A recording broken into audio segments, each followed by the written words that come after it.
Praise lord. దేవుని ఘనమైన నామమునకు మహిమ కలుగునుగాక. ప్రభువు నామమున మీ అందరికీ హృదయపూర్వక వందనాలు.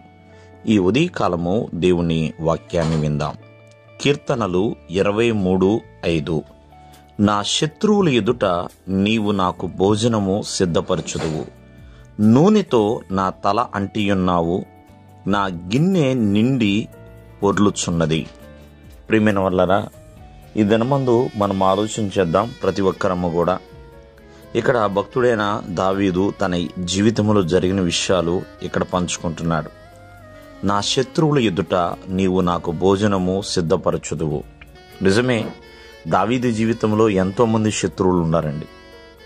మరి ఎంతోమంది ఆయన తరిమిన వారు ఉన్నారు, మరి ఆయనతో యుద్ధానికి వచ్చిన వారు ఉన్నారు, ఎంతోమంది ఆయన మీద పగపట్టిన వారు కూడా ఉన్నారండి.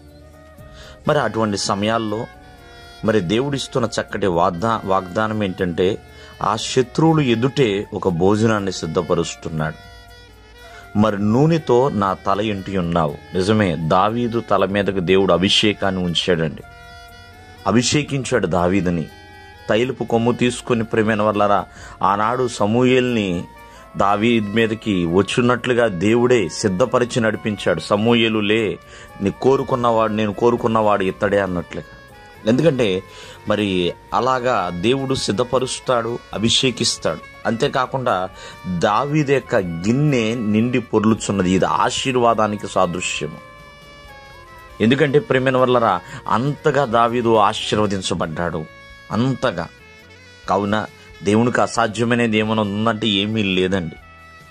సమస్తము కూడా సిద్ధపరచువాడు, సమస్తము కూడా ప్రేమైన వల్లరా ఆయనకు అసాధ్యం అనేది ఏమీ లేదు ప్రేమైన వల్లరా. కావున ప్రతి ఒక్కరి జీవితంలో కూడా శత్రువులు అనేవారు ఉన్నారు. కానీ వారు ఎదుట దేవుడు మనల్ని బలపరుస్తాడు, ధైర్యపరుస్తాడు, మనల్ని అభివృద్ధి చేస్తాడండి ప్రేమైన వల్లరా. చూడండి, మొర్దుకైకి హామాను శత్రువే, వారి ఎదుట మొర్దుకైని దేవుడు నిలబెట్టలేదా?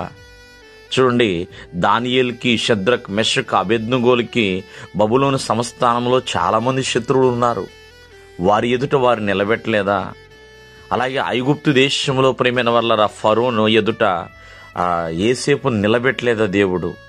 ఇలా మరి ప్రతి చోట కూడా ఆత్మీయ జీవితంలో, ఎందుకంటే నజరేయుడైన యేసుక్రీస్తు వారికి శత్రువులు ఎంతోమంది ఉన్నారండి. ఆయన హింసించారు, బాధ పెట్టారు, కొరడాలతో కొట్టారు, అలాగే గాయపరిచారు, సిలువ వేశారు.